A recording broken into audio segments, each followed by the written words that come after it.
Okay, Assalamualaikum warahmatullahi wabarakatuh. Selamat sejahtera.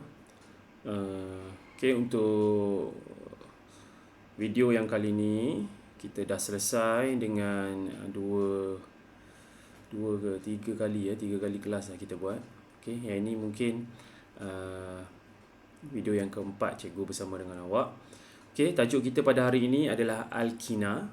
Okay, so awak dah pun kenal pasti ataupun cikgu dah terangkan tentang beberapa topik ataupun asasnya tentang topik hidrokarbon ini. Yang lepas kita dah belajar tentang alkana dan hari ini kita akan belajar tentang satu lagi hidrokarbon iaitu alkina. Okey, alkina secara roughly dia sama je macam alkana ataupun sumber dia adalah daripada sumber alkana juga iaitu daripada petroleum daripada petroleum. Dia merupakan bahan bakar yang baik tetapi ada ciri istimewa dia yang tidak ada pada alkana iaitu dia ini adalah hidrokarbon tak tepu. Hidrokarbon tak tepu bermaksud dia boleh buat tindak balas penambahan. Tindak balas kimia dia ataupun kita kata sifat kimia dia tu lebih banyak daripada sifat kimia bagi alkana lah. Okay, so hari ni kita pergi cikgu dalam video ni cikgu akan tunjukkan ataupun cikgu akan berikan kesemuanya berkaitan dengan alkina kecuali sifat kimia. Sifat kimia cikgu akan terangkan dalam satu video yang lain sebab sifat kimia dia agak banyak dan memerlukan penerangan yang lebih mendalam lah. Okey, so alkina kita tahu dia adalah salah satu daripada siri homolog. Siri homolog cikgu ulang balik ada 5 iaitu alkana, alkina, sepatutnya ada alkuna. Alkuna ni juga hidrokarbon tapi tak termasuk dalam silibus awak. Okey, kita yang awak tahulah yang kita ada dalam kita punya silibus kita adalah alkana, alkina, kemudian kita ada alkohol, asid karboksilik dengan ester. So kita ada 5. Yang alkina adalah siri homolog yang kedua yang ada dalam silibus you yang you kena belajar lah. Okey, yang kedua adalah berkaitan dengan dia punya kita kata formula arm dia. Okey, kejap ya kita tengok. Mempunyai sekurang-kurangnya satu ikatan ganda 2 antara 2 atom karbon. Oleh itu alkina adalah sejenis hidrokarbon dia ada kosong kat sini kan. Jenis hidrokarbon tak tepu dia hidrokarbon tak tepu. Maksudnya karbon at least kena ada 2. Dia tak boleh ada satu karbon saja untuk alkina. Macam alkana dia boleh satu karbon. Bila satu karbon nama dia metana. Tapi kalau untuk alkina dia mesti 2 karbon. Sebab dia kena ada ikatan ganda 2. Sekurang-kurangnya satu ikatan ganda 2. Mesti ada. So ikatan ganda 2 itu terbentuk di antara atom karbon dengan atom karbon. Tak boleh atom karbon dengan hidrogen. Tak boleh. Ikatan ganda 2 tak mungkin bentuk begini. Tak boleh. Sebabnya hidrogen dia hanya boleh berkongsi satu elektron sahaja. Iaitu awak tahulah kan, sebab hidrogen untuk membentuk susunan elektron duplet yang stabil, hidrogen akan berkongsi satu elektron ataupun satu pasang elektron untuk mencapai kestabilan. Okey, kemudian ni adalah formula molekul dia ataupun kita kata formula arm dia. Formula arm dia adalah CnH2n. Kalau untuk alkana CnH2n plus 2, tapi alkina CnH2n dengan N bermula dengan 2. N ni bermaksud nilai karbon ataupun bilangan karbon. Jadi N dia bermula dengan 2. Berbeza dengan alkana, N dia bermula dengan 1. Okay.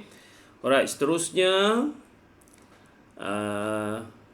ni formula struktur dia. Cikgu akan tunjuk dalam kertas yang kosong. Formula dilukis jika formula molekul diketahui, contoh C3H6. Okey, ini macam lukis susunan semua atom karbon dalam garis lurus. Okey, first kali ingat cikgu ada bagi tahu awak dah. First bila kita nak lukis, rule dia yang pertama adalah kita lukis dulu berapa banyak atom karbon yang ada. Okey, lukis dalam satu garis lurus. Okey, kalau dia kata C3H6, C3 kita tahu kalau ada 3 dia adalah prop. Kalau alkina kita tambah belakang dia ina. Kalau alkana ana kan. So kalau alkina propina. So 1 2 3. Disebabkan dia adalah alkina, jadi kita letakkan satu double bond. Nak letak mana? Boleh lah, mana-mana nak letak. Kiri boleh, kanan pun boleh. Ya. So mana-mana cikgu letak sebelah kiri. Satu double bond. Lukis ikatan ganda dua untuk menyambungkan dua atom karbon pertama dan ikatan tunggal untuk sambungkan atom karbon yang lain. So yang ini cikgu dah letak dah. Ni ciri yang kedua ya. Maksudnya kita lukis ikatan ganda dua. Kemudian lukis ikatan kovalen tunggal tambahan pada setiap atom karbon. Setiap atom karbon mesti ada 4. Jadi pastikan kita buat sampai 4. 1 2 3 4. 1 2 3 4 garis. 1 2 3 4. So mesti ada sambungan tu 4 untuk atom karbon. So lepas tu kita baru boleh kita namakan. Dan kita lukislah H kita kan. H kita baru kita lukis berpandukan berapa banyak garisan yang kita ada dalam kita punya formula struktur itu. Okey, seterusnya apa lagi yang kita perlu tahu? Penamaan. Okey, penamaan cikgu dah cerita kat awak. Nama awal menunjukkan bilangan atom karbon dia. Nama awal tu memang kita kena hafal daripada meet. Lepas tu it. Kita ada lagi apa? Prop. Lepas prop, boot, pen, hex dan seterusnya. Lepas tu nama akhiran menunjukkan siri homolog alkina ataupun ina. Lepas tu kita letaklah saja ina.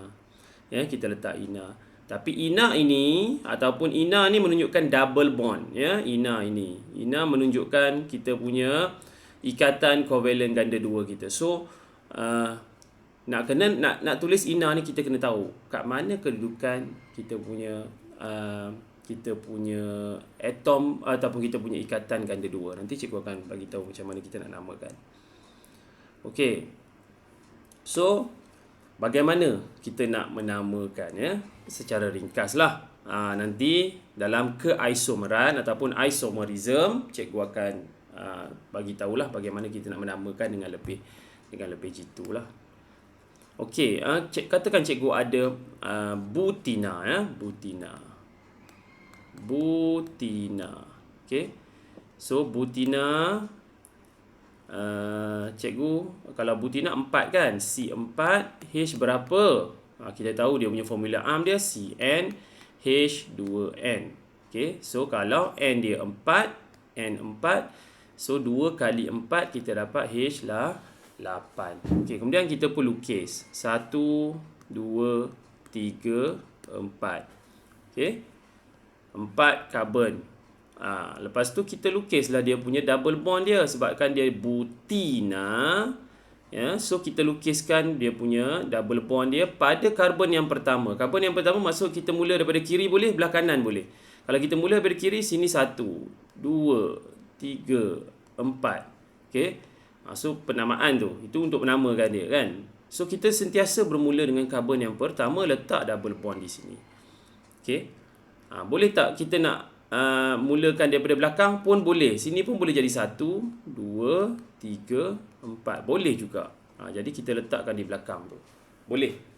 So bila dah letak sini, kita letaklah dia punya double bond. Kita letaklah lebihan ataupun ikatan tunggal kita 1 2 3 4. 1 2 3 4.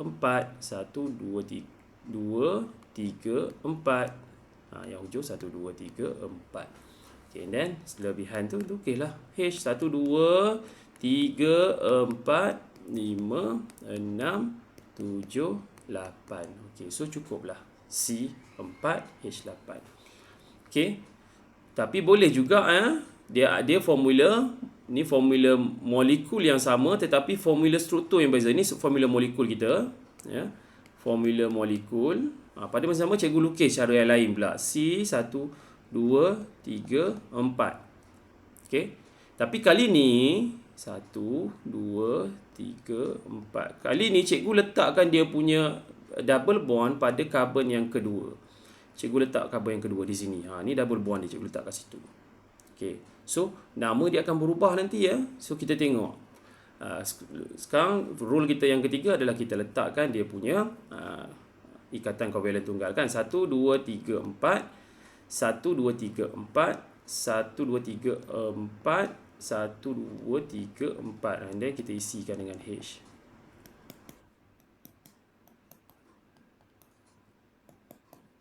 Okey. So sekarang nama dia dah berubah. Dia tak lagi kita panggil sebagai butina, Kita panggil dia sebagai but, masih tulis but. Okey, but. Cumanya kita letakkan sempang di sini supaya kita nak tengok kat mana dia punya double bond dia. Double bond dia pada karbon yang kedua, pada karbon yang kedua. Jadi kita kena letak but 2. Sempang sekali lagi baru letak ina. Okey, bermaksud but 2 ina bermaksud dia punya ikatan ganda 2 dia berada pada karbon yang kedua. Okey, so itu kita, sebab itu nama dia berbeza. Formula struktur dia sama, C4H8, Yang atas pun C4H8.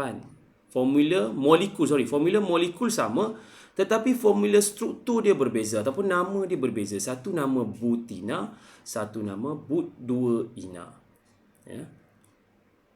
Ada pelajar tanya, cikgu boleh tak kita namakan dia but 1 ina? Boleh. Sama. Atas ni sebab kita punya double bond kita pada karbon yang pertama, jadi kita namakan dia sebagai but 1 ina. So itu pun nama yang sama juga. Untuk butina. Tapi biasanya kalau karbon yang pertama double bond tu, jadi kita tak perlulah letakkan but 1 ina. Cukup sekadar butina. Kalau butina bermaksud kita faham double bond itu pada karbon yang pertama. Okey. So itu untuk penamaan yang ringkas lah. Nanti kita pergi dengan lebih dalam subtopik isomerism, keisomeran dalam bahasa Melayu dia. Okey, terus masuk pada sifat fizik dia. Okey, yang tadi cikgu ulang balik tadi untuk alkina kita pergi dah. Alkina satu adalah siri homolog dia, yang kedua dia punya formula am. Okey, dan yang ketiga kali ni, yang ketiga kita buat penamaan sedikit, Dan yang keempat kita nak tengok dia punya sifat fizik. Yang kelima baru ni sifat fizik yang keempat, yang kelima baru sifat kimia. Okey. So sifat fizik dia adalah sama macam alkana, sangat sama. Sifat fizikal dia sangat sama. Sebabnya dia merupakan hidrokarbon, dia merupakan sebatian kovalen yang terikat dengan ikatan kovalen. Jadi dia punya sifat kimia dia tak ada, sifat fizikal dia tidak ada perbezaan. Daripada segi dia punya takat lebur, takat didih, dia punya kita kata apa lagi? Keadaan dia pada suhu bilik, dia punya keterlarutan, so sama. Okey, cikgu saja ulanglah kat awak. 3 alkina yang pertama adalah gas pada suhu bilik. Okey, jadinya di sini beza dia kalau untuk alkana 4 alkana, maksudnya sampai butana adalah gas. Tapi kalau untuk alkina dia sampai propina saja. Butina dia dah jadi cecair. Butina dia dah jadi cecair pada suhu bilik. Okey, so kalau untuk alkina cikgu terbalik. Silap 3 alkina yang pertama, alkina dia tak ada mitina, tak ada. Macam cikgu cakap tadi dia start dengan etina dia start dengan etina. Mitina tak ada, so dia start dengan etina, lepas tu propina dengan butina. So dia lebih kurang sama sajalah. Butina pun gas juga. Sama macam alkana. Alkana cuma alkana 4 yang pertama sebab dia ada mitana, etana, propana, butana, itu gas pada suhu bilik. Tapi kalau untuk alkina dia hanya mula dengan etina, propina, butina, adalah gas pada suhu bilik. So pentana dan pentina adalah cecair pada suhu bilik dan seterusnya.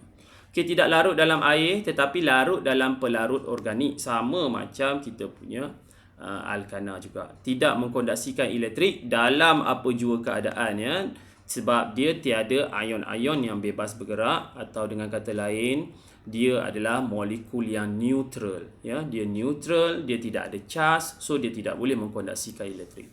Okey, takat lebur dan takat didih yang rendah ni dah tentulah sebab dia adalah sebatian kovalen, kurang tumpat daripada air, so dia memang terapung di atas air. Tetapi takat lebur dan takat didih dia akan meningkat sama juga. Cikgu cerita hari itu berkaitan dengan dia punya saiz.